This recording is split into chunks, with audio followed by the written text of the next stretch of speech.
so wandering around the War and Peace show. This will be a video probably going on Beasts of War as well whenever it's up and running. This is the UK Tank Club playing around with their big 1/6 scale radio control tanks, and this is an old friend of mine. This is Stuart. So Stuart, basically what I need you to do is give us a quick rundown of what goes into one of these vehicles then.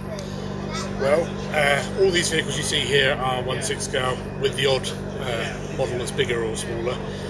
General scale is 1/6 scale these days because 1/6 scale is the scale where all the figures that you can see with the vehicles and all the accessories that come with them. The vehicles themselves are made of steel, aluminium, brass, fiberglass, various different materials.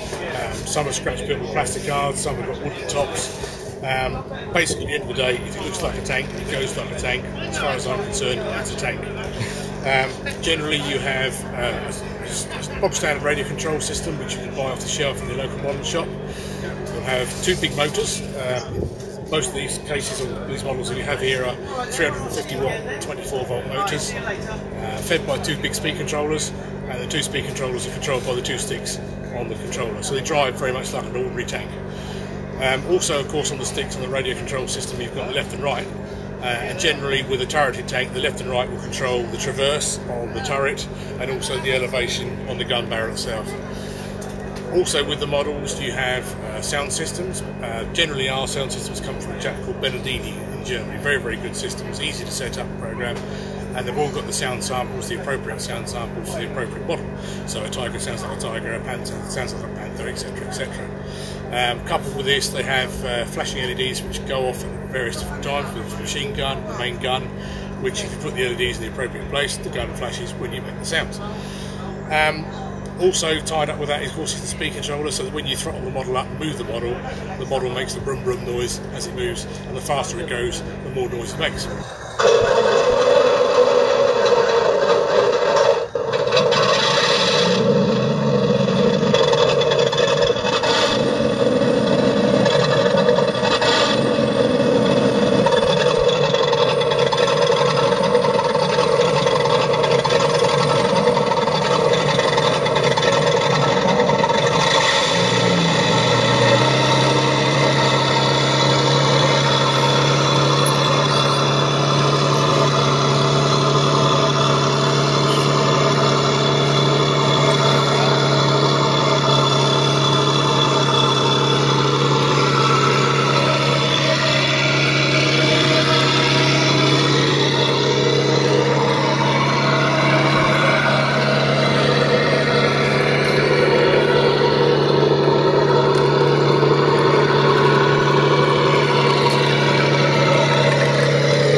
Generally, there's also a couple of radio transmissions on there, so you get the commander shouting out or something to his men, or over the radio, just to add that little bit of extra realism.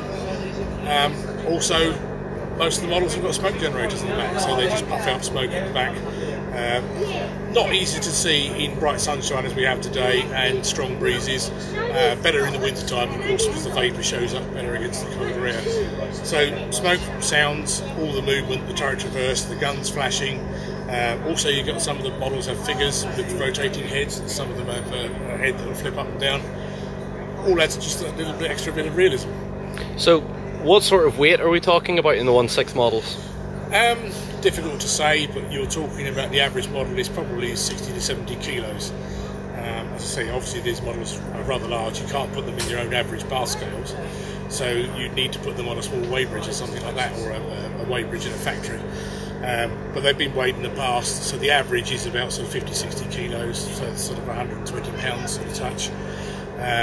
The quarter scale models go up to about a quarter of a tonne, 250 kilos, so you know all about that. Yep. So what about price-wise? What are we talking? These particular models we have here today, these are mostly based on the Mark 1 tank range. There's other ranges available. There's Armour and other pieces of kit you can buy from different people. Generally, the average 1/6 scale tank, all up with all the accessories and the details, is probably going to set you back the best part of £5,000–6,000. So it's a pretty serious hobby then. It's almost as serious as buying an actual vehicle. It is a serious hobby. And of course, you need somewhere to store the model. You need some way to transport the model, so you need a reasonable sized car, or a state car, or a van, or as we have, a 7.5 ton truck with a tail lift. But the good thing about it is it's a model for life. It will last you an awful long time if you look after it. A little bit of maintenance here and there, a bit of oil, a bit of grease, a bit of lubrication, a bit of tweaking. It will last you an awful long time. So if someone was to buy, say, for example here, a Jag Panther, or even if a Sturm Tiger sat around here in a Panther too, if you were to buy one of those models, obviously they're not going to come with the likes of the figures and stuff like that on them. Where would you go to get more fancy bits, for more fancy gribbly bits? The best place to go for the figures in the UK is a place called Modeller's Loft. They used to be in Caterham in Surrey. They're now in Bournemouth, I believe, somewhere. Very, very good mail order system, very, very good website. You can order all stuff on there. Also, of course, the figures and accessories you'll find on eBay, good old eBay, all sorts of things in there. People tend to take the figures, they break them down for the uniforms and accessories, so if you wanted a particular jacket, or a particular pair of trousers, or a particular gun, or whatever, you generally can find this available separately, and you can build your own figure, so you don't have a stock figure, which somebody could recognise as being, you know, one that comes straight out of the box. So, Stuart, I've known you for a while, and you're certainly the Panther fanatic. Yeah. Yeah. Do you want to explain just briefly for everyone why you like the Panther and the Jag Panther? It's a very difficult question, really. It comes down to personal choice. The Tiger is very, very boxy, and I can see the attraction. It's very broad and boxy. It reminds me of a sort of a bull mastiff. It's all chest, it's very macho looking. But the Panther and the Jag Panther have got those lovely angles on it, and it just does it for me, really. I can't really explain it. Well, this is your Jag Panther over here, isn't it? Yeah, it is. How long have you had this model? 5 or 6 years now. As you can see, it's very, very dirty. It's very, very bashed about. I don't shed a tear if I bend anything. I don't straighten it out, unless of course it prohibits the running of the model. It stays like it is. As you can see, the dirt on it. That's it. I mean, you know, you don't clean tanks, so that's the way it stays. So we've already had a few runs. We've taken the Jag Panther out. I've driven the Panther too, and it's very skittish now. There's your Jag Panther's a little bit slower. Is there any reason for that? The Jag Panther's got 2 stages of gearing, so it's not quite so fast, but it's very, very powerful. We've never really tried to see quite how powerful it is, but we've had Tiger tanks. The average Tiger tank will pull the large Volvo estates. It's not recommended. It's not something we do an awful lot, but just as a sort of show of strength, it's something you can do. The Jag Panther, I'm not too sure, really. I think it can pull almost anything you tie up behind it, but we haven't tried it yet, so we won't know. So you're with the UK Tank Club then, yeah? Yeah. How many members would you have off the cuff, do you know? We have, membership tends to hover around the 90-100 mark. I mean, people come and people go, but you tend to find that the people that have been with us the longest tend to stay with us because they're the more serious, if you like, more interested in the hobby. A lot of people, even though it is an expensive hobby, you do see a lot of people, they buy the models and then they get bored with them and they just don't see the whole thing behind them, and you find them up for sale soon after. But yeah, generally sort of 90 to 100 members, and generally the same old faces every year. So briefly then, just to sum up, why this hobby over others? Many years ago I made model tanks, I made model aeroplanes, airfix models, airfix tanks. We all did that sort of thing when I was younger. Progressed onto the Tamiya models when the 1/35th scale range came out in the 70s and 80s.